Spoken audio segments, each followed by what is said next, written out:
Okay, welcome everybody. Welcome to Holding the Line, Grassroots Resistance to the Anti-Gender Movement, a learning session organized with the Grassroots Justice Network at Keys and FIDA Uganda. We are very excited about the session today. And before we start, just a quick note on the interpretation. We have interpretation available in Spanish, French, and Arabic today. To access the interpretation, please go to the bottom of your Zoom screen, click on the globe icon. There you can access the language of your choice, English, Spanish, French, Arabic. Because we have the interpreters here, please introduce yourself before speaking. Please try to speak slowly and clearly so they can translate what you're saying. And please try to use a headset or stay in a quiet location so we can all understand you. Thank you so much to our interpreters today. And please, if you could, please try to change your name to your name and your organization so we can track who is in the room today. And please feel free to introduce yourself in the chat as well. Say hi and let us know who you are, where you are from, and the organization you work with. Before we get started, I wanted to give a quick overview of the Grassroots Justice Network. My name is Akila Koloserie. I'm a team member at Grassroots Justice Network. And I know many of you are longtime members, some of you are new to our network. So our network, we are a global community of over 16,800 individuals representing more than 4,000 organizations from every region across 189 countries. But what unites our members is a focus on the legal empowerment approach, working with communities to know, use, and shape the law. And among our members, we work on diverse issues, but gender justice, feminism, women's rights is one of the top two most popular areas of work. So many of our members work on gender issues. We bring grassroots justice defenders together to connect with each other. We know that building a strong movement for grassroots justice requires a strong community. And so we create opportunities to celebrate each other, support each other, show solidarity in difficult times. If you are a member, you can connect with other network members through our online member directory, community forum, WhatsApp group, and learning opportunities. We also bring our members together to learn from each other, to share best practices and find solutions to some of the challenges that they face through, online, in-person, peer learning exchanges, courses, research projects, and more. Our members learn from each other to strengthen and improve their work and to innovate ways to do their work better. This is just one example of the types of learning sessions we foster in the network. And we also have a resource library collecting important resources from members across our network. And finally, we bring our members together to act, to take collective action, whether that's locally, regionally, nationally, or even globally. For example, our communities rally together to achieve the inclusion of access to justice in the 2030 UN Sustainable Development Agenda. So that's just a quick overview. There's a lot more, but we encourage you to please join the network if you're not yet a member. We will put some links in the chat so you can easily join. And we also have a gender justice WhatsApp community. We are growing this community and encourage you to join to stay up to date, learn about learning opportunities, funding opportunities, and other happenings. So thank you all. Thank you all for joining the session, and I will now turn it over to our moderator today, who is Elizabeth Kamishiga from FIDA Uganda. Over to you, Elizabeth.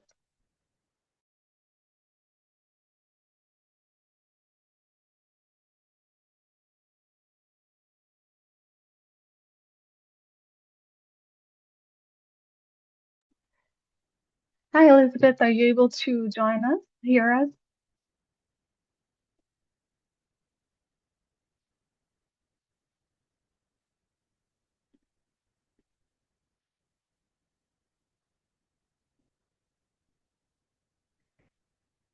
Okay.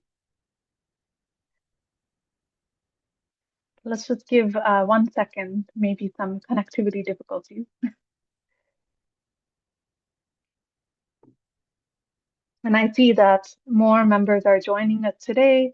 So we will put some links in the chat so that everybody can, access our learning community online, join as a member of the network and our WhatsApp community. You'll also see the instructions for interpretation in the chat if you haven't been able to activate it yet.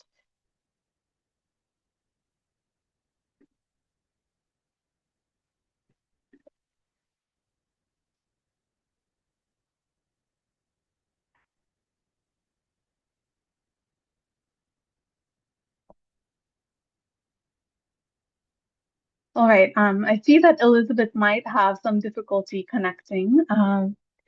Lynette, I don't know if you would want to jump in.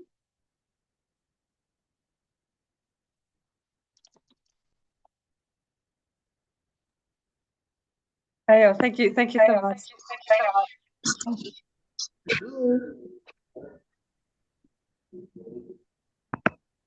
Hello? Seems Elizabeth is... Yes, can you hear me? Yes, we can. Okay, perfect. Good evening. Sorry, I was trying to unmute earlier and the phone was just refusing to unmute while I was trying to do that, but I am excited to be here today. I didn't hear the first part of the opening. I just thought we're still getting into the conversation. So I'm not certain if Akila, you've already done the intros and just setting the pace. If you have, thank you very much. So we'll quickly get into it. Good morning, good afternoon, good evening, depending on where you are at, where you're joining us from. I am honored to be at this extremely important conversation, which is on holding the line. Just us delving into grassroots resistance to anti-gender movement. For anyone who's joining us for the first time, this is FIDA Uganda and the Grassroots. Just give me a second.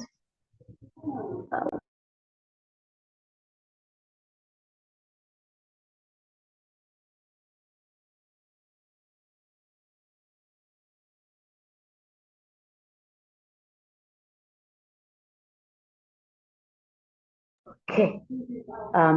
Sorry about that. I just needed to get that sorted so that I'm not interrupted a few minutes into the conversation. I was just welcoming you to this extremely important conversation.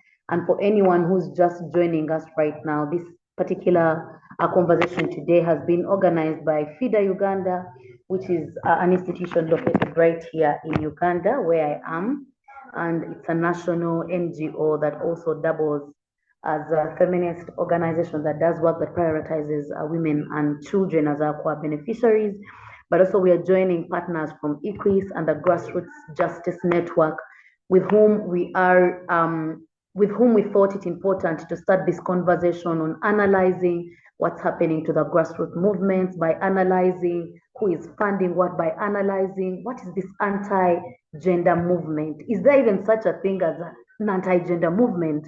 Do we even know that there are trends? Has anyone analyzed to see that this is actually a problem that we can have this conversation about? And as a feminist myself that is currently organizing with FIDA Uganda, like I've mentioned, an institution that is committed to advancing rights of women, it's of course for us both urgent and I dare say sobering to acknowledge the reality that this conversation brings to us as an institution, as a member of the Grassroots Network that is currently surviving on donor or development partner support. Of course, this is a conversation that touches at the core of our work. So across the globe, I know that many of us on this particular call today have either witnessed through our work or through the work of those that we fund or through the work of grassroots movements we are organizing with, or through the different networks and partnerships that we've made, we are witnessing a very dangerous rise in anti-gender dialogues. And that's movements that are not only ideological. At this point, we are seeing that they are strategic, they are well-funded, and extremely institutionalized. These forces are systemically undermining hard-won gains in the women's movement, not just here in Uganda where we are, but in Latin America and from the different places where we do have partners that are really taking note of this.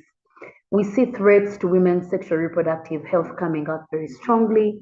We see threats to marriage laws and family laws in especially among the feminist movements across Africa. We see an attack on LGBTI queer folk rights and protection. We see an attack on gender-based violence prevention across the globe.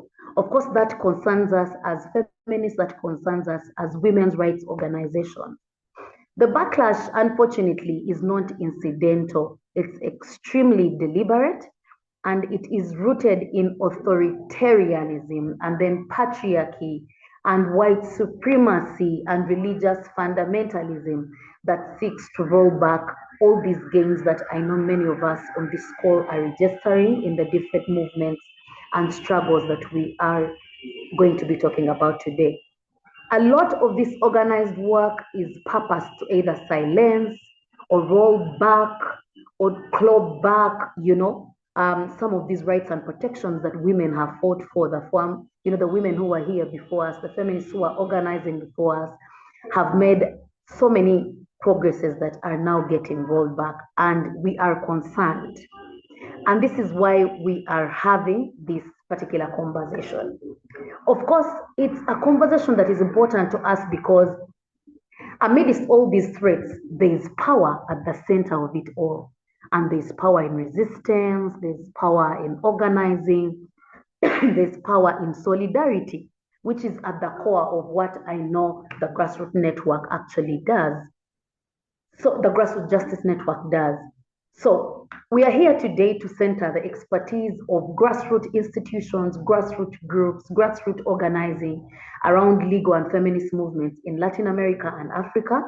And we want to see who is doing this work. What are they exactly doing? What are they practically doing? What are the lawyers at FIDA practically doing in court to push back on the clawback laws, on the civic rights, the shrinking of the civic space and etc.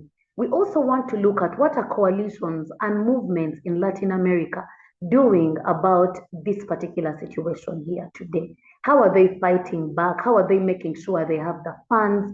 How are they penetrating these spaces? How are we getting to the different tables where these conversations are happening?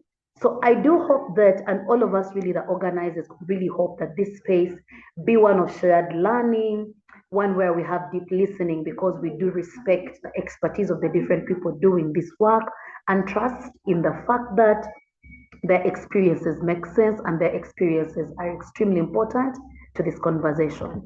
But we really hope also at the end of the day that we have a lineup of practical solutions, practical ways that we could share with many others that are part of the grassroots networks, that are part of FIDA, that are part of EQUIS, and a part of everybody and the work that we're doing across the movements globally. I will therefore get into the conversation with my extremely brilliant speakers. I'd like to request that we just use a minute or two to just introduce ourselves, just the name, the institution we work with, and what the core mandate of that institution is, and then we'll get into the conversation of the day. I'd like to begin with you, Maria, that I'm seeing right on my screen.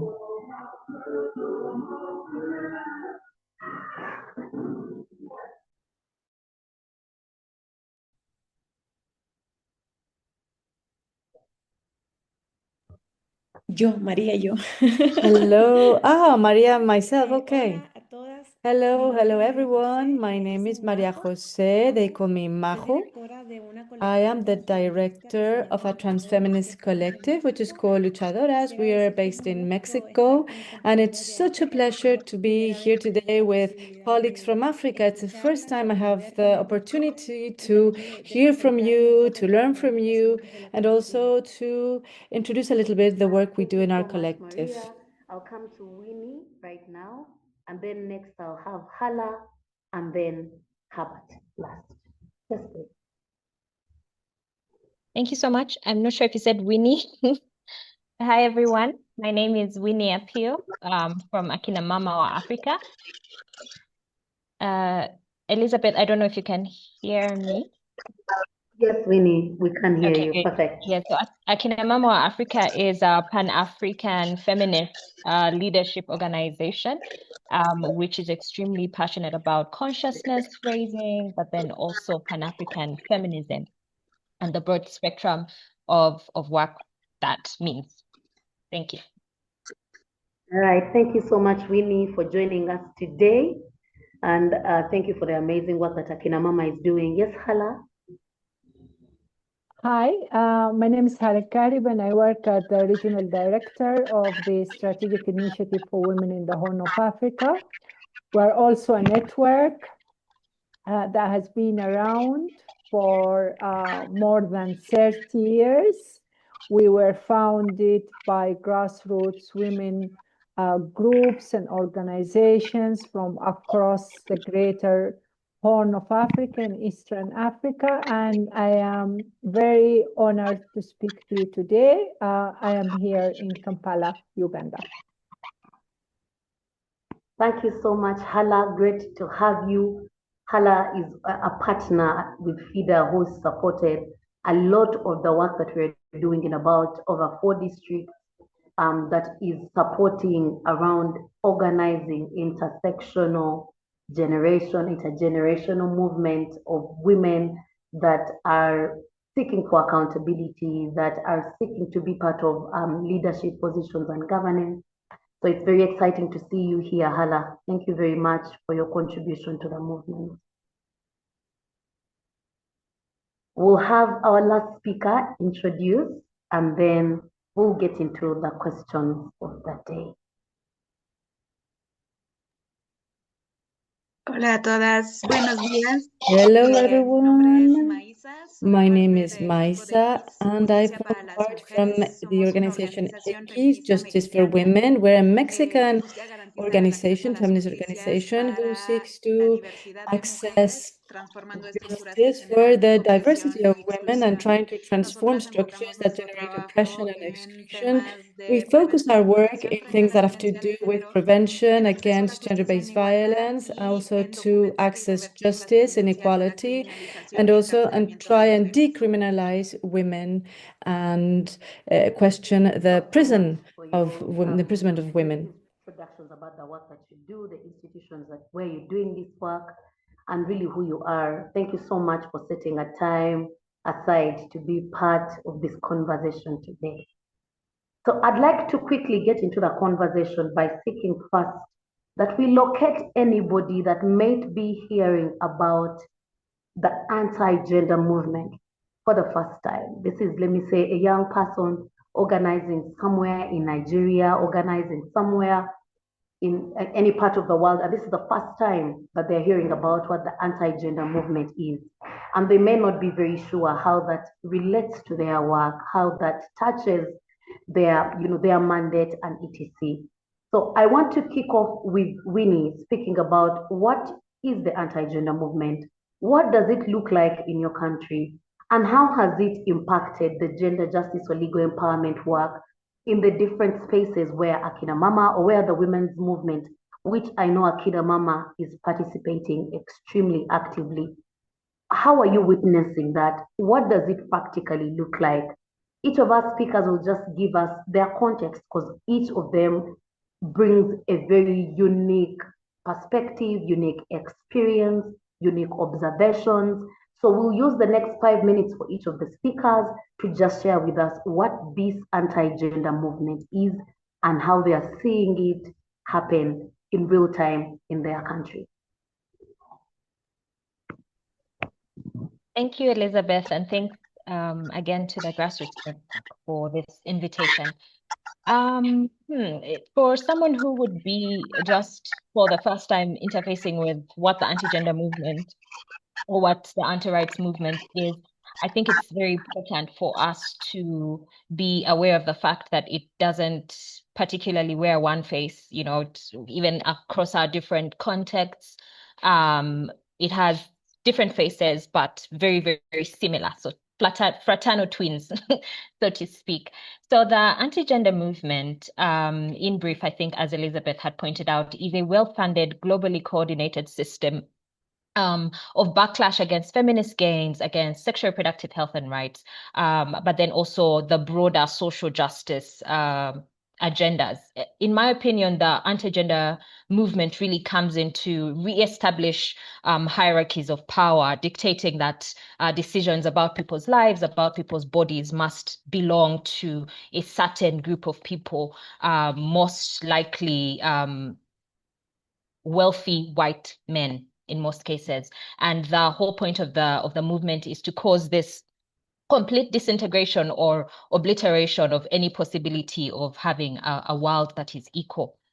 The anti-gender movement in and of itself is a symptom of deeper intersecting systems of oppression, including patriarchy, nationalism, religious fundamentalism, and even emerging forms of neo-feudalism. So all of these forces, as they interact with each other, come together to push society towards a more hierarchical, unequal structure. We have seen this reflected in prioritization of wealth concentration among few individuals, and accompanying decline in the public investment in health and human rights. Today, more than ever, we've actually seen what I would call a godification, quote unquote, of the ultra wealthy, individuals who, because they have this immense resources, are increasingly shielded from accountability, and their values are being upheld as the ones that should be, not because they're just or because they're right, but simply because they're wealthy and because their wealth is being idolized. So even that in itself is a manifestation of what we see, or the route that the anti-gender movement is using. Because of time, I'll leave the other speakers to further break down what the anti-gender movement looks like and go straight to speak to how we experience it here in Uganda. In Uganda, the anti-gender movement shows up in various forms, but it's very much distinctly state-endorsed.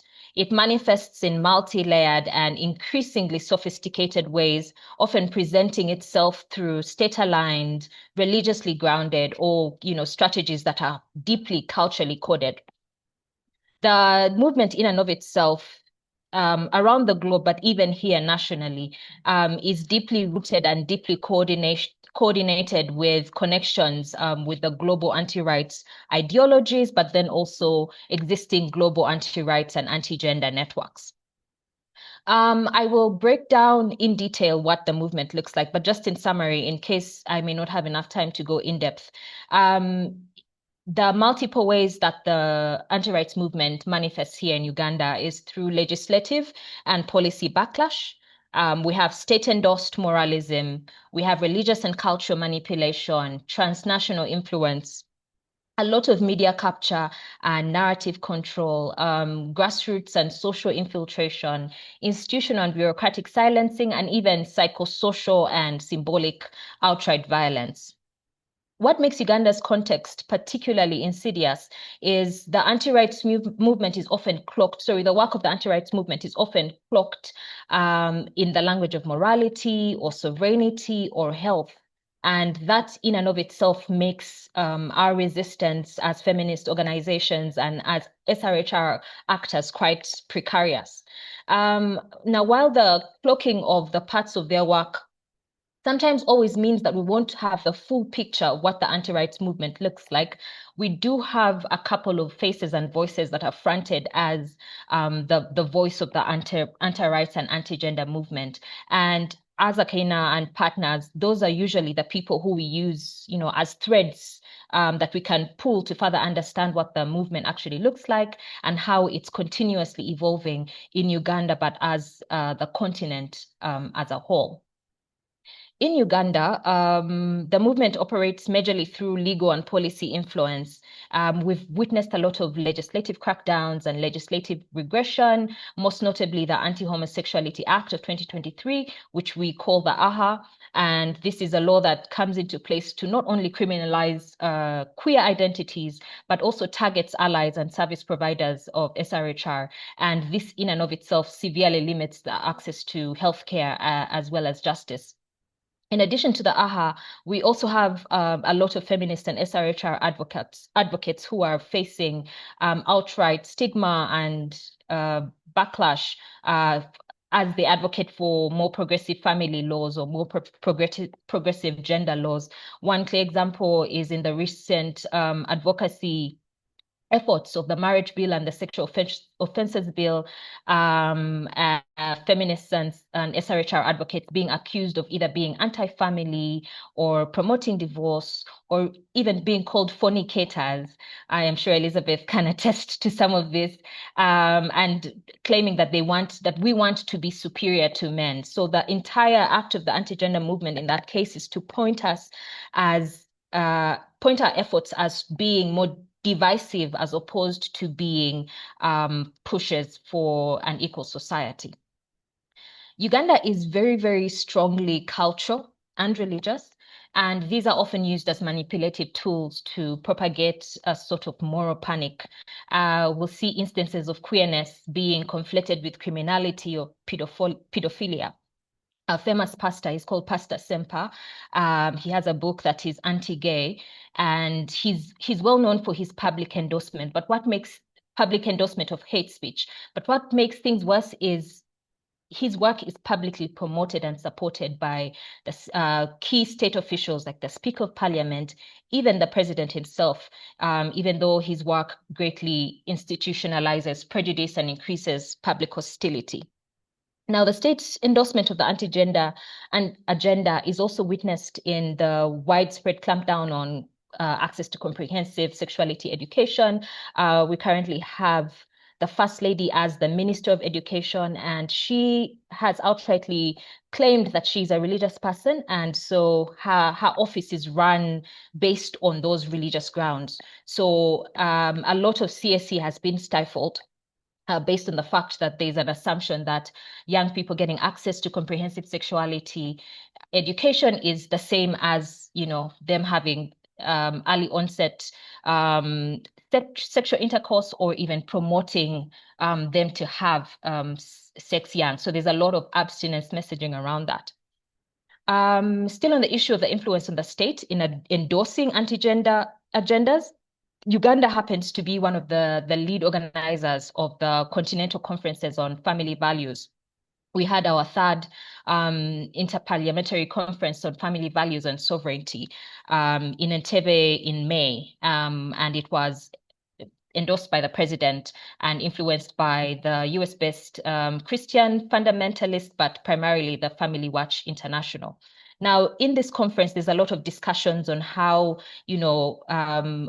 there can be a shift towards more quote unquote African family values. But more dangerous is they are, having talks towards the development of an African Charter on Family Values, which would be a document that institutionalizes a direct affront to the rights that are being that are existent in the Maputo Protocol and the variant other SRHR rights as a whole. The anti-right movement also often presents itself. Is it time? Sorry, Winnie. Yeah, so kindly Okay. conclude in a minute. Yeah, sorry for interrupting. No, it's okay. I have like maybe 1 or 2 points. Okay, all right. Okay, yeah. So I was just going to say a lot of it is also very coyly presented as being pro-rights because of the co-option of the language. And just jumping straight to how that has impacted our work, we find that a lot of activists, gender justice activists, feminists, paralegals are really operating in an air of fear and self-censorship and constrained civic space because there is increased surveillance on the work that we are doing, but even more the target, individuals who we're working for and with can't be adequately reached simply because there is actually laws against that. So the space is very anxious. I like to always end with continuing to push the fact that even in spite of this, we do have a lot of push towards radical hope. So we don't like to constantly talk about the fact that yes, the space is anxious. Yes, there's a lot of surveillance, a lot of threats, but above everything, because we have this strong community of of feminists working together, we also try to build that aspect of radical hope and radical joy in spite of this. We've been here before, and yeah, we definitely will find a way to go through. Thanks, Elizabeth. Thank you so, so much. I think if we have anybody who is not aware of, or who wasn't aware before of what the movement is, what it looks like, from the context of Uganda, I think Winnie really paints a great picture. I like that you like to close off to say, there's radical resistance, that we are not seated, we are literally holding the line. We are not letting this go. And I think that's why we are here today, to hear from how the other movements are caused, how the LGBT movement, the queer people movement, the disability movement, the women's rights movement, the feminist movement, how each of these movements can sort of learn from each other, how we can organize with each other. Maria, are you on? Yes, do you want to go next? Vale, ¿quieres ser la siguiente? Claro. Perfect. Of course. Quisiera agregar, porque no lo hice porque me I want to also add, I didn't do it before because I was moved before, but in Mexico, we are a collective in which we study and we also intervene in everything that has to do with gender-based violence online, digital violence, because internet has had positive and negative effects for women. And in Luchadoras, we are working on the front line of also the gender online violence. So I want to share with you different things that we have arrived in a consensus in Luchadoras. The movement, the anti-gender movement, is a cultural and political reaction which is tied to colonial logics, patriarchal logics, and we don't think it is an academic debate, but it's a project that is manifested over specific bodies, the body of women, of trans people, of migrants, non-binary movements, poor bodies, and this is a way of denying the access to rights and of having a dignified existence, something that the feminist movement has struggled for everywhere in the world. And we believe that this movement disguises as a movement that defends the family or that protects children. But we are also part of families. We also have children in our lives. And we believe that what this movement wants, this anti-rights movement, anti-gender movement, wants to reinstall a unique way of being human. And this is a struggle we have always been struggling against from the feminist movement. In Mexico, the context is especially complicated for us because we have a government that is apparently a left-wing government, a progressive government, but it's not easy to speak about gender and sexual dissidence because the political polarization has been instrumentalized as a strategy to try and divide our movements, our feminist movements, and try and discredit any agenda that defies the status quo. This has been really, really dangerous for any type of position that is ultra-conservative and anti-rights. So this movement uses platforms that legitimize and viralize and disseminates hate speech. So we work for the gender justice and legal empowerment of women. And for example, what we do is we recognize our territorial work that organizations that are migrant, that are trans movements do in the different territories. Later on, we will speak about the persecution that digital activists suffer, or women or dissident women suffer. Also, the different justice networks are not enough for us, and they're even co-opted.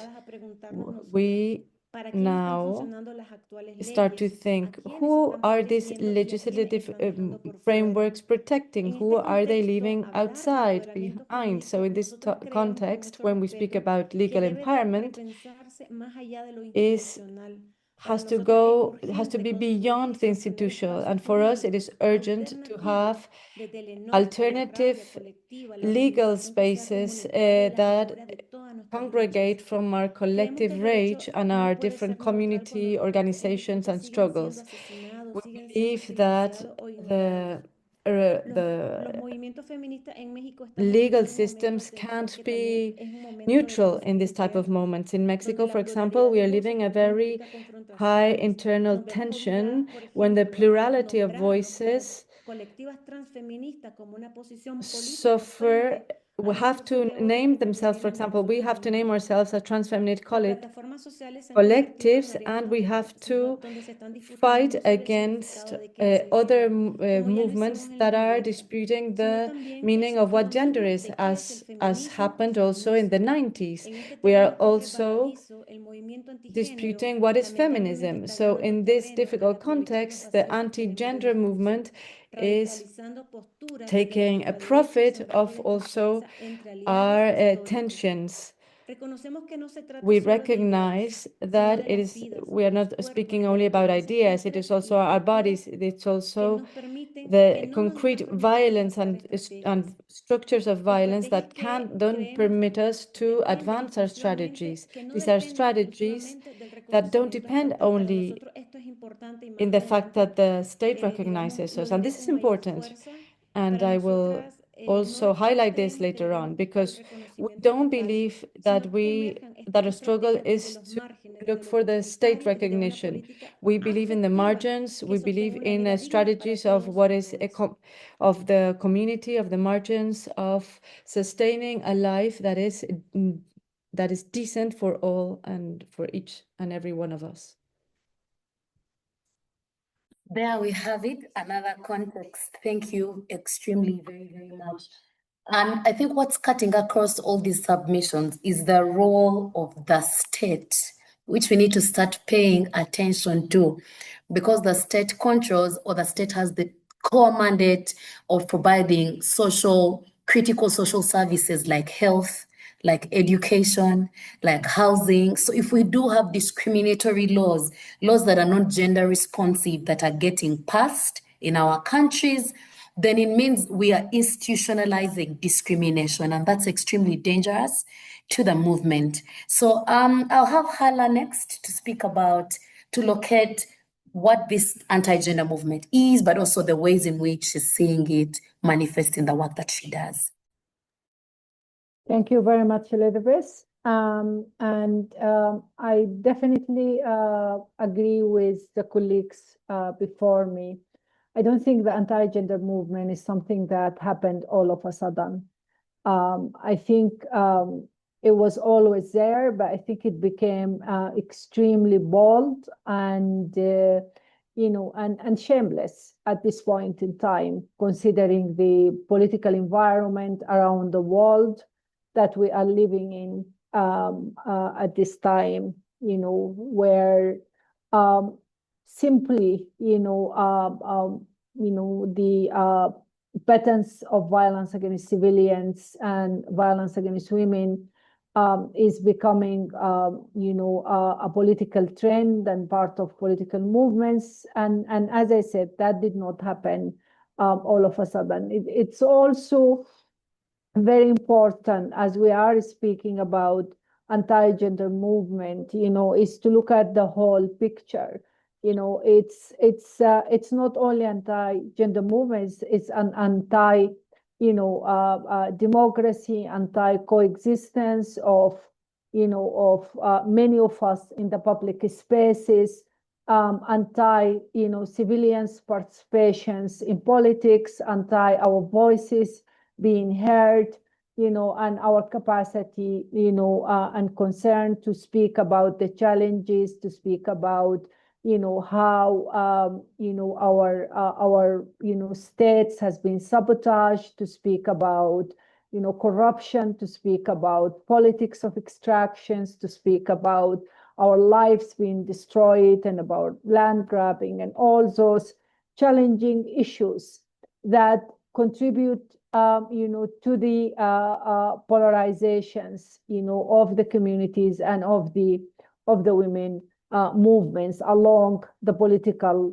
divides under the pretext of religion, and different ideologies and so on. And I think the biggest challenge, it's very important to ask ourselves, how did we get there? How did we reach this point? And I think the question to ask is that the fact that we have for a very long time abandoned the movement, our capacity to organize other movements. The women movements is is a social movement, is the political movement, and it intersects, and should intersect with different marginalized groups, movements, and understand where everybody is coming from. I think the trends of NGOization, the fact that many of us has closed ourselves inside our offices, inside conference rooms and so on, and isolated ourselves from grassroots communities and from the struggle, from leading the fights on a daily basis, that has availed the space for these patterns of, I would call it not only anti-gender, I call it fascism, literally, or just a very horrific sort of racist and hateful movements that are becoming very, very bold and very open, speaking about the marginalization of women, undermining the poor people, and legitimizing all kind of aggressions against us.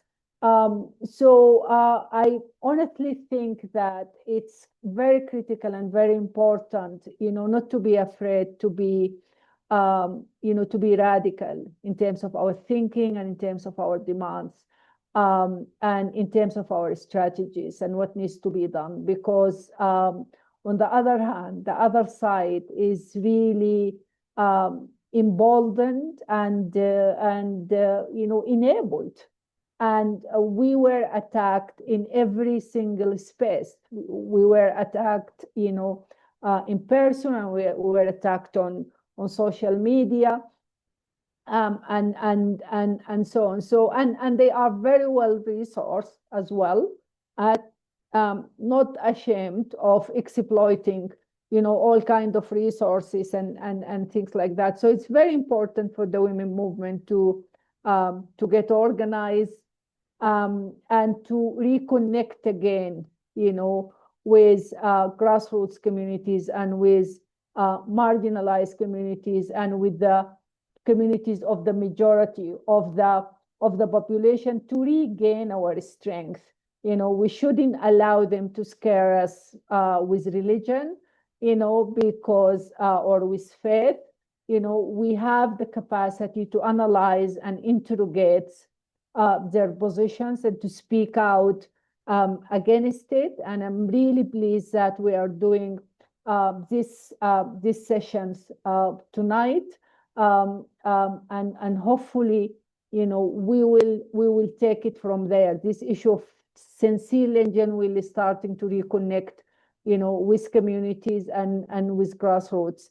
The presence of the women movement, the presence of the feminist movements is critical. It's really important in terms of leading any form of transformations or resisting, this upcoming dark era.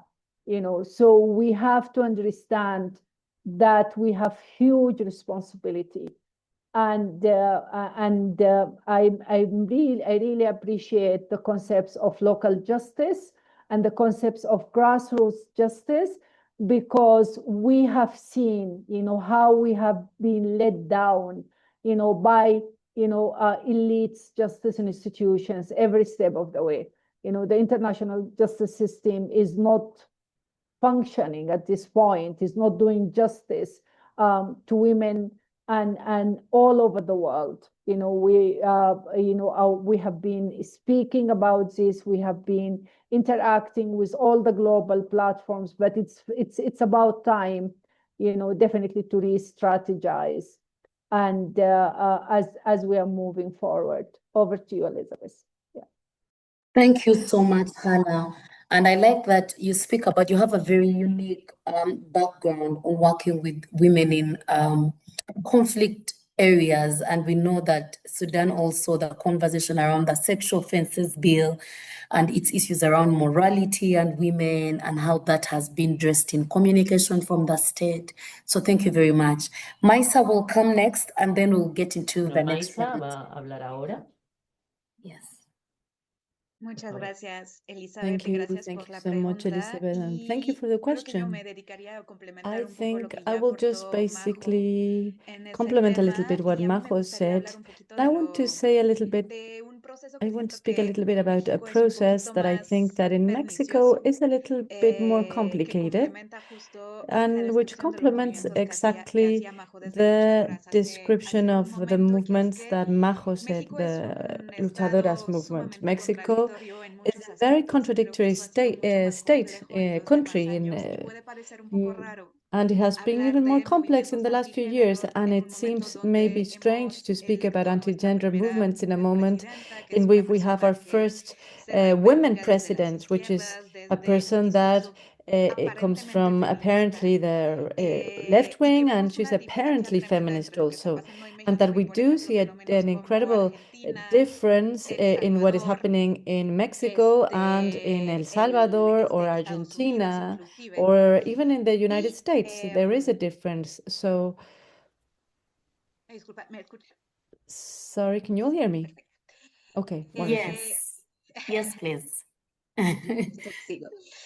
Okay, so I'll Lo que continue. vemos en México es una What forma un happens in poco menos Mexico tradicional de discurso is a antigénero, que es como least vemos una traditional serie de dinámicas like estatales anti-gender que muchas veces discourse. So están what we see is a impulsadas desde series of sectores que se state dicen progresistas y que dynamics terminan which come afectando from apparently sistemáticamente los progressive derechos de las spaces and mujeres y that los in the derechos de end las affect disidencias de the género. rights of women Aunque and no se of presentan gender explícitamente como dissidencies. antigénero, Even if they en don't algunos present casos se themselves apropian del discurso explicitly as feminista y del anti-gender, and discurso that de in some derechos cases they humanos. appropriate the human Eso en rights México lo discourse and vamos the a través de feminist tres ejemplos discourse. concretos. Lo primero es They aren't. We see this la in Mexico in militarización, three examples. For example, primero de la the seguridad pública, pero militarization, ahora first of como all, la of public militarización de las security, obras but also públicas, of la militarización del everything control that is de public, aeropuertos y en the algunas zonas militarization of inclusive the de control of hoteles o de infraestructura airports, of turística. hotels, of all Y esto es what's un the fenómeno que ha crecido tourist enormemente infrastructure, en la and this última is a década, que ya se phenomenon institucionalizó that has inclusive en la Constitución, y lo que hemos that podido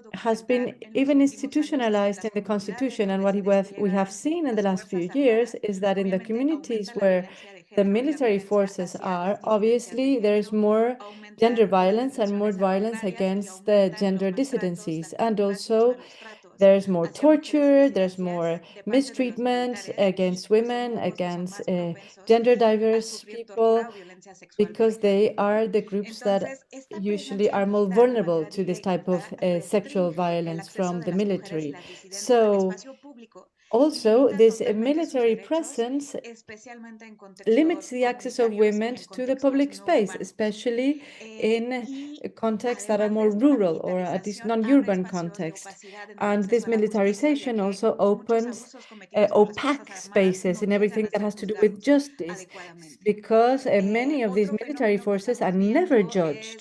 es el Another uso phenomenon preponderante that del derecho we are penal y del sistema experiencing de is justicia how penal the para justice, atender the temas de penal seguridad, system y creo que en la región works estamos hablando here. un poco de una And we're buquelización de speaking la here of política de an seguridad del nombre del presidente de El buquelización. This Salvador, is que the también se name hizo of the famoso recientemente por Bukele, su the president of El participación en la Salvador, política who was migratoria famous de Estados because of his Unidos. Y participation pues with la Trump in buquelización his representa como la normalización de migrant la suspensión de cualquier politics. tipo de So garantías it de represents derechos basically the para normalization poder of the garantizar suspension una of supuesta any seguridad, type ¿no? of Una supuesta guarantee paz que podemos llamar relativa, que with the excuse that he wants to provide security.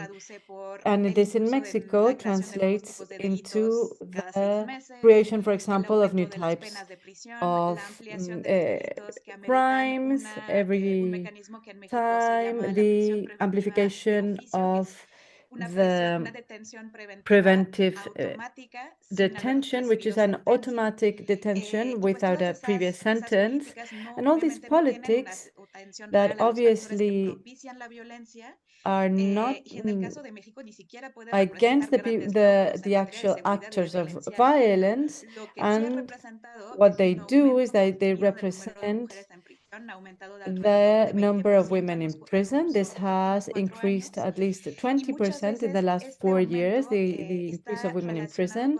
And many times this increase is related with cases that have to do with gender violence or with women that don't comply the traditional mandate of maternity. So it is it's striking that in Mexico that we have a woman that is president and she is not visibilizing this type of gender violence. And finally, to close, I want to say that we have to speak about the different attacks in Mexico against the judiciary. In the last president that governed Mexico from 2018 to 2024, it was a president that generated a huge, big, like popular hope with a discourse of saying that he will change the whole country and that he will increase public security and that but these new politics that he started trying to implement had to confront the judiciary, which confronted the government. And in this conflict between the government and the judiciary, they ended up posing a new reform, judiciary reform, that implies that they're going to change all the different judges of the Supreme Court from 2025 onwards, and they would now be elected by a popular vote. The first election took part 6 months ago, and it is a measure that is they present as some like a democratizing measure, because apparently the popular vote represents the opportunity to get rid of fascist and sexist judges.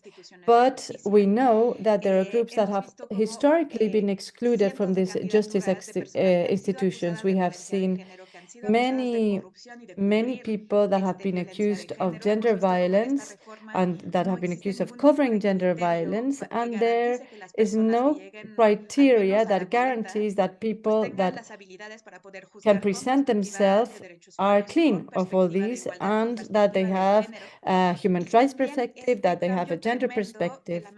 So it might not be such a change. And also this whole change of all the judiciary is going to probably, Maisa? Sorry for interruption. Kindly, you have a minute to conclude. Okay, so what we are seeing, testifying, is that all these processes are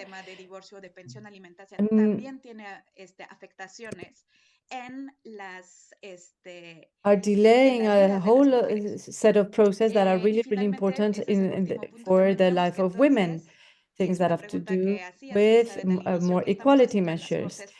And so what are we doing against this? We are working also in the courts, and we know that the courts in Mexico are not going to be a place in which to counter all these politics.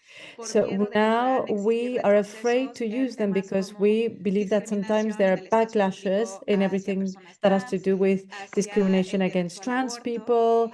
Again, I think it's against divorce also. So our question is, where can we continue mobilizing? Where can we continue working if we're not in that space anymore?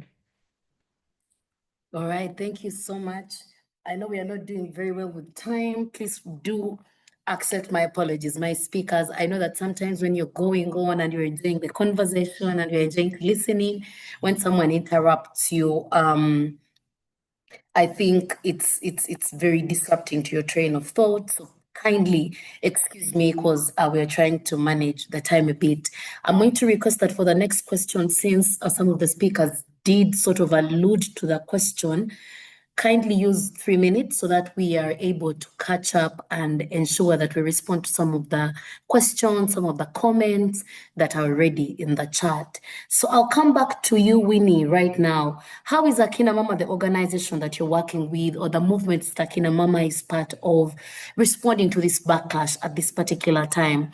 But also, I know that Akina Mama works with grassroots organizers, human rights defenders, activists, and groups. What are the legal empowerment strategies from those grassroots organizing or movement that can address the spread of this ideology?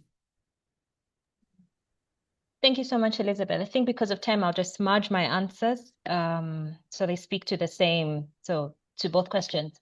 First of all, as Akina Mama and with the partners that we work with, we recognize that addressing the anti-rights movement is just part of the work. It's not the actual work.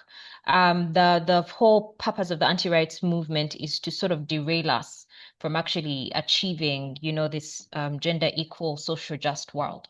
So a constant reflection, a constant remembering that even while the backlash seems so apparent and so huge, I think just as Hala had mentioned, it's not new, and it's something that is always going to somehow always exist. So we mustn't put all our energies onto that. We must continue to do the work and just remember that dealing with anti-rights is part of the work, but it's not the core of the work.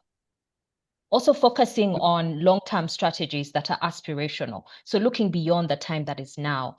And that means increasing social acceptance and respect for sexual reproductive health and rights for all, including those who are structurally excluded. So a lot of the work that we do also engages in reframing narratives, because we do know that the anti-rights movement has found a way to sort of hijack and co-opt not just human rights language, but language as a whole. So a lot of the work we're doing is in engaging in how we can be able to reframe narratives, but overall engage in social acceptance of SRHR for the communities. And then also feminist research. For example, the media is one of the channels that the anti-rights movement uses prominently. We have a couple of media landscape research that we've done. We're on our second round, and we just want to understand even further how is sexual reproductive health and rights spoken about, how is gender spoken about in the media, also including the use of influencers. The anti-rights movement does that a lot. So how can we also find out how feminists can utilize this quote unquote resource, because we do know that some influencers are also socially just, so to speak. The aspect of surveillance is the... Sorry. Are we done? Okay, that's fine. Yeah. That's okay. I'll put the rest in the chat then. Thank you. Not at all. Conclude in a minute, Winnie. Oh, okay. So the aspect of surveillance also goes into research. We have a surveillance system that we have developed with partners, centering the grassroots voices, and the surveillance system includes social media listening, but then also identifying who these anti-rights actors are, because we tend to focus more on the ones who are outspoken or in the media, but we actually have actors who are pushing anti-gender messages even at the grassroots. So it's very important for us to have a more broader surveillance system. Thank you so much. All right, thank you so much, Winnie. Maisa, do you have anything to add on Winnie's strategies? What strategies are you using on your side in about 3 minutes? Muchas gracias. Pues A lo que contaba Winnie, yo Thank you. agregaría I would que also add to what Winnie algo que han said, mencionado todas en el something contexto that de all of movimientos antigénero you tiene que have ver mentioned con in la the polarización context del of discurso. anti-gender Entonces movement, me and that parece has que to, las it is the estrategias de polarization empoderamiento of jurídico que a discourse. nosotras no So I nos think that termina the de gustar la palabra strategies empoderamiento, of seguramente muchas personas en ese chat legal tampoco, empowerment, I know preferimos that hablar we de don't actually toma de really poder like the word colectiva a través del empowerment. derecho. We like to Nos think parece of que taking the representa una power revolución collectively through rights. narrativa en esos So contextos, ¿no? this, Porque nos because we estamos don't saliendo think this de ese represents a discurso que en narrative el caso de revolution in this México context. Because in the como que case of opone Mexico, for las example, it personas que opposes the protegen people al that pueblo, o sea, el Estado que protect protege al pueblo y que the garantiza people. So, for seguridad, example, y las the personas state que that están a favor de guarantees la impunidad, security, and the del people that are caos in favor o de of una justicia para impunity, muy of pocas chaos, personas. Entonces, or el of regresar justice for a small group of a lo people. comunitario que So efectivamente we jala need to donde go no back to hemos the abandonado como community, mucho to esos the movimientos de base desde mucho so tiempo, we have to go regresar a lo back to these comunitario, construir grassroots. desde las We have resistencias to build locales, from porque the nos permite grassroots, from también the local visibilizar y entender resistance. With cómo se this está also construyendo esa permits us to resistencia, porque si visualize, to muchas veces no se understand how nombra these desde nuestro local mismo resistance are vocabulario de being derechos built. humanos, pero sí And existen these y sí resistance están resistiendo are y construyendo frequently desde otras trinchas y muchas unnamed veces in pueden our ser más vocabulary eficientes of human para rights, and colarse en they do el discurso exist. del Estado. And maybe it Esto is voy a dejar aquí important para ser más to breve. name them, but I will leave it here. Right. Hala, do you want to share any newer context, especially in the unique areas where you are organizing? No, I think I'll speak on the same line of what Winnie and Maisa has been talking about. It's really important to go back to our basis and to reconnect with communities and at the grassroots level. And I think it's very, very important, you know, to understand and remember that we are not beyond, you know, the very critical issues. I'll give you an example. You know, 50 years ago or more, the generations of my mother, they have been working on girls' educations, you know, as a very serious challenge, you know, in Africa. And probably, you know, maybe there were women activists 70 years ago has been working on the issues of girls' education. Today, you know, girls' education is a very serious challenge because of the privatizations of the education systems, you know, the fact that, you know, hundreds of thousands of little girls, they cannot afford to continue in schools, you know, and so on. So we are talking about, you know, the future of generations of women that are not going to have access to a very, very basic rights, you know. And sometimes I am really shocked that we within the women movements, those are fundamental justice issues, you know, girls' access to educations, and it never went away. Actually, it became worse. You know, if we look at, you know, the issues of land grabbing, the issues of displacement, the issues of armed conflicts, you know, communities, you know, they were forced to evacuate their homes and so on, you know, and the destructions of the whole concept of access to education completely smashed, destroyed, you know. So that's an extremely dangerous thing. So we need to really go back to reality and become very attached to what's actually happening on the ground. You know, we are losing the very fundamental rights, you know, that made us the way we are. It's being taken, swept away from our feet, and that's very, very important. You know, the work on building movement is very important, but we have to build movements around issues that matters to women and matters to the communities at the grassroots level, which are the majority of the people, which they are the people who are giving us our legitimacy and our existence, and not to use to be hunted by the agenda of actors who are completely aliens to our reality. They live in different worlds and they have their own ideas about things. And that's a real problem. That's something that we need to confront. We need to start when we look at the mirror, we see ourselves and not other people. Yeah, thanks. Right. Thank you so much, Hala. And again, because we are trying to catch up on time so that we respond to some of your questions and comments, allow me jump to Maria to talk about the funding ecosystem. Because a lot of the things we are talking about, a lot of the connections, a lot of the pushback, all of it needs money for lawyers to go to court, to do strategic interest litigation. We do need a lot of money. And not many development partners at the moment are able to fund such long-term initiatives, right? So how are we fighting back if you only get, for instance, a project that runs for 2 years? A lot of cases, if we have any lawyers on this call right now, you know that a strategic interest litigation case or a public interest litigation case could go to 10 years and more. So if a project is 2 years, it may only help you identify the problem that you want to litigate about. And therefore, we must be able to talk about funding. So allow me come to Maria. What resources are available right now to respond, and how can we address this collectively, especially in the context of the funding cuts right now to a lot of the work that we are all doing across the movements?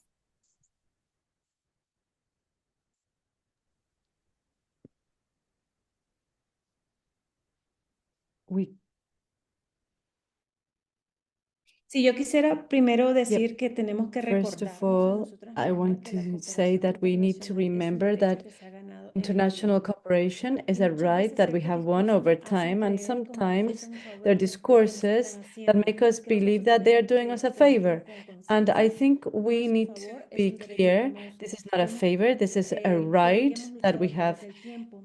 fought A mí me for. gustaría pensar también sobre este tema del And financiamiento I would que like tiene que also ver to con think las preguntas que también in everything that tenemos has to que do with incluir. ¿Cómo funding, fluye what el are the dinero? ¿Quién está questions that decidiendo we have su to destino include? y qué lógicas How está does money reproduciendo? flow? Hay una Who is organización deciding que its está destiny? What funcionando en logics América is it Latina que se llama reproducing? There is an ACAPACA, donde organization están that's called estableciendo ACAPACA, este which is working in decolonialismo Latin del America, financiamiento y and cómo they are muchas veces speaking este about colonialismo the del funding financiamiento está pretendiendo colonialism. que And nosotros this funding sometamos nuestras agendas colonialism a las agendas sometimes que estas organizaciones pretends to están decide our own desarrollando. agendas. Muchas veces los recursos It's disponibles para las frequent organizaciones that the feministas y de resources that mujeres are available están for proveniendo de feminist estructuras de cooperación organizations come from internacional structures of que en lugar de international cooperation fortalecer that nuestra autonomía y don't nuestros try and movimientos, están strengthen our perpetuando estas autonomy and our dinámicas movements. What coloniales they do is that jerárquicas they desafortunadamente perpetuate these desiguales. colonial logics Esta that are organización que se llama profoundly CAPACA está unequal. divulgando mucha This información, organization, which is está called hablando de la MAPACAPA, which is descolonización del disseminating a lot of financiamiento, information and is está speaking about the diciendo que por qué decolonization el of funding, financiamiento para las is organizaciones saying, locales, why nacionales y is the comunitarias funding está for teniendo que local, pasar por national community intermediarios. organization has Este debate always creo que sigue to siendo go urgente porque through muchas veces estas intermediaries? organizaciones And this is an urgent intermediarias debate lo que están because there haciendo are es many raptando el organizations that are financiamiento just que están basically necesitando intermediate and they're en los just territorios capturing para todas las funding that the actividades territories need feministas, for también their own recurrentes. struggles, Entonces, that they need for esto tenemos que grassroots seguirlo struggles. debatiendo porque So we need to nosotras continue sentimos que no debating hay all these dinero things en because we efecto, no hay feel mucho that dinero para there's nuestros no money, movimientos, and pero lo it's true, poco que there's not hay much se está money, quedando a nivel de but intermediarios the small de uh, organizaciones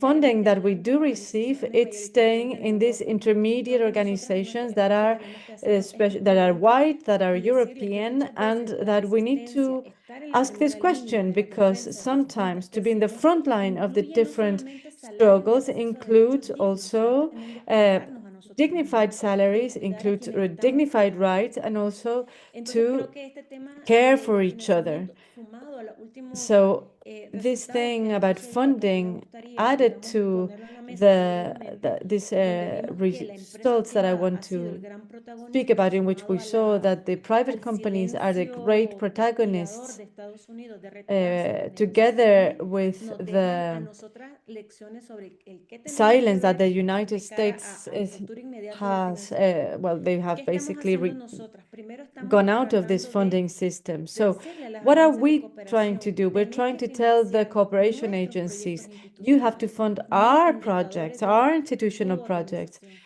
nor the indicators of your organization. You have to listen to us. You have to listen to our own realities. You have to listen to our demands, and we have to demand that this cooperation is in mutual trust, not based on indicators that just basically try and comply with their own point of view. So I think that this discourse is very, very important, and we also have to try and find syntony between each other, because sometimes we just shut up because we don't want to lose our funding. And I will leave it here. I have more to say, but I'll leave it here. All right, thank you so much. I allowed Maria an extra minute because she was talking about what we all need right now, which is money, money, money. I'll go then last to Winnie to speak about some of the strategies for resilience and self-care and collective care as you do this extremely difficult work. Thank you, Elizabeth. And I think I'll just re-echo joy, joy, joy. Joy in itself is resistance, especially because the anti-rights and the anti-gender movement wants to thrive on the fact that they are, exhausting us. But yeah, so it's important for us to embrace radical hope and radical joy, and that can be embedded into having collective care, healing spaces. At Akina, we are intentional about bringing feminists and SRHR activists together to have annual feminist healing circles where we'll have grief circles and hopefully soon screaming circles as well, just so we can, collectively release all of this emotion. Also having peer support networks across movements. It's very important for us to notice that this is not just happening to us, it's affecting all the different social justice aspects. So across movements, having peer support networks. And then also we do a lot of work. And so prioritizing rest, prioritizing workplace well-being, if it means having a day for yoga, if it means a day for creative dancing, creative art, that's extremely important. But also we still need to stay cognizant of the fact that we are still existing within a world where we're being threatened, we're being attacked. So consistent upgrading in how to keep our data safe, how to keep ourselves safe, but also as a community collectively, how do we build each other's skills on that front? Yeah, I'm going to try not to take all the time this time, Elizabeth, so I'll stop there. All right, thank you so much. You still share extremely important pointers for us to continue taking care of ourselves, because we can only fight for as long as we are alive, right? If anything, even when we are still alive, you're trying to get a rest. So I do understand what you're talking about. So thank you very much to our speakers. I'm opening it up for some questions and comments. I don't know if there are already some questions in the chat that we could quickly respond to. And if any of our speakers is able to see any question directed to you in the chat, please feel free to also type a response there so that we reduce the amount of time we have to spend on plenary and have us end right on time. So I can see already a question in the chat. What are the biggest obstacles grassroots movements face when confronting well-funded anti-gender campaigns backed by religious and political elites? And this is coming from Yakan. A minute, I think that chat moved down. Yes, Yakani Isaac Charles, who works for Refugee Empowerment and Development, refugee empowerment and development, and is also a community legal volunteer or a paralegal for FIDA Uganda in Arua. I don't know if any of our speakers is able to respond to that as we read more questions. Something he particularly asks about those that are backed by religious and political elites. We know that, especially right here in Uganda, where I think else works, religious leaders, religious opinions, have formed a huge part of what our legislation looks like, forms a huge part of what narratives are considered, moral, even when we have a constitution that guides that we're a secular country. When he spoke about our Minister of Education, who is our First Lady, who is extremely moralist, who extremely fought the comprehensive sexual reproductive health rights policy for the longest time because, of so many reasons. So if anyone is able to respond to that, please feel free as we do collect some questions in the chat. And again, the speakers, feel free to type a response on any of the questions in the chat as we hear a response to that question. Elizabeth, I think I can respond very quickly because I also, unfortunately, I have to go as well. But Okay. it's an important question, because religion is always the elephant in the room. And it's what's being used, to terrorize us, and to intimidate us.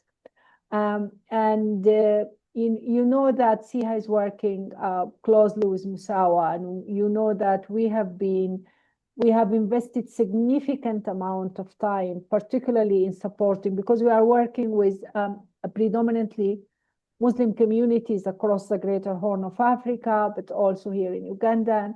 And we understand, how religious militancy and fundamentalisms, and anti-gender movements, it's rooted in religious fundamentalism, in Christian fundamentalisms, and being legitimized. And one of the things that we have learned is that we are not afraid of religion, but we're not,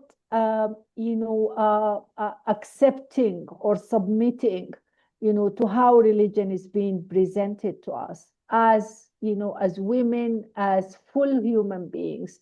We own our faith, we own our religion, and we own the way that we should engage with it.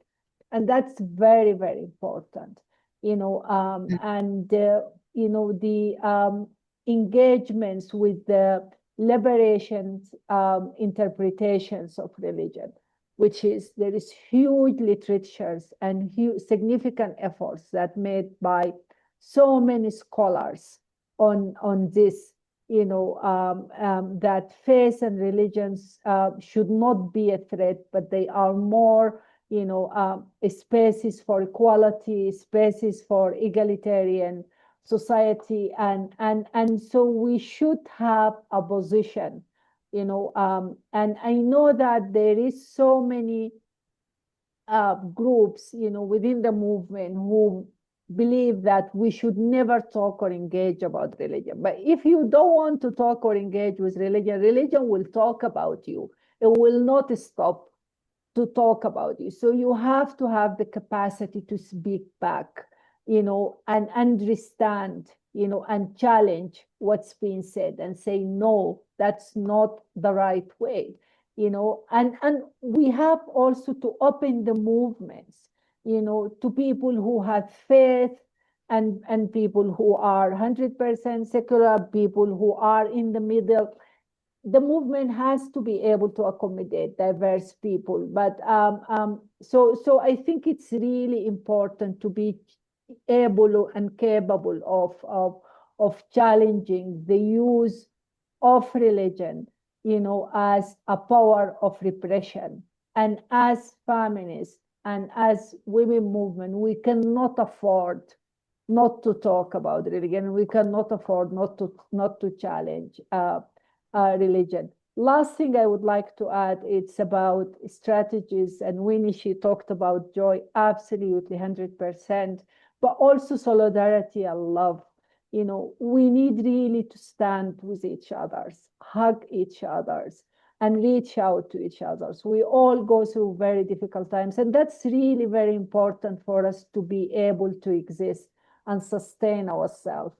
And to know how to disagree with each other, and not to be, not to surrender and submit to the polarizations of, of the political polarization that was imposed on us, by patriarchal politics. That's really important. Thank you very much. It was such an honor to share the space with you. Thank you so much, Hala, for speaking to some of the ways that you are responding, but also I know you are responding to a question in our chat. But someone asked a question about the unique context of Sudan and how usually when it's a state of emergency, local advocacy may not be one of those things that you can do. And he was proposing digital campaigns. And I was just responding saying that those are some of the ways I think we can organize, we can hold space, stand in solidarity. There's another question that I think one of you, our speakers, could speak to on the role of national human rights institutions to follow up and respond to anti-feminist movements proactively.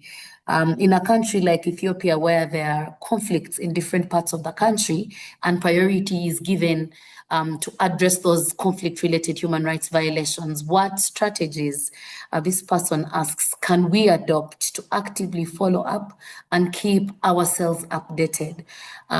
They say that they will be happy if there are any other national human rights representatives that are present from other countries. Thank you so, so much.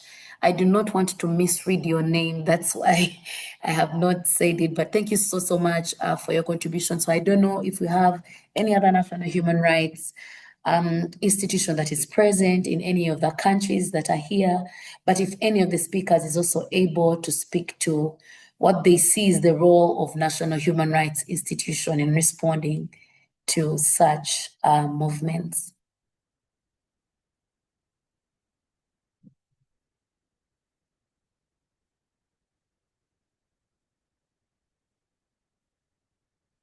If there's anyone that would even type in the chat, please do feel free to type in the chat. If any of the people on the call may want to respond or share their opinion on any of the questions, kindly feel free to do that. We only have 4 minutes to the end of this conversation. I know Hala has gone off, but really in absentia to thank her very much for taking up the time to join this particular conversation. It's the first for FIDA, but I'd like to recognize Akina Mama for the work that they've been doing in organizing institutions like ourselves in Uganda to start having these conversations. I hope that you're proud of us to see us in this particular space, sort of also trying to make links to partners in other continents that do the kind of work that we do. Because we only have 3 minutes, I'd like to use the next few minutes to have our speakers share their last shots, and then we will have closure coming next. Winnie, do you want to start off? Sure. I had wanted to answer, not even answer per se, but just give, I understand it's a very unique situation with the Ethiopia, and I've actually noted it down as something that we probably need to see how to integrate into our advocacy work. But then I just thought, and I think Maisa also wanted to speak to it, but I just thought it'd be very crucial, even as we're doing our work, to continue to advocate for the application of a feminist lens in all the advocacy work that we are doing, so that we don't, feminist intersectional lens, so that we don't deal with any issues as single issues, understanding the interplay even within conflict, how an anti-gender movement works, focus on funding and etc. Anyway, with that being said, in closing, I think for me, it's especially crucial for us to continue doing this work, to continue learning from each other across contexts, because like I said, we are the movement is fraternal twins, depending on the different contexts. The face is very similar, but the manifestations might be different, but we do have opportunities to learn. So to continue to learn from each other, and to continue to, speak openly about all of these experiences. So thank you so much. Yeah. Thank you so much, Winnie. Yes, Maisa, and then we'll close with Maria. Muchas gracias. Pues para cerrar, creo que me Thank gustaría you. Well, poder abonar I would like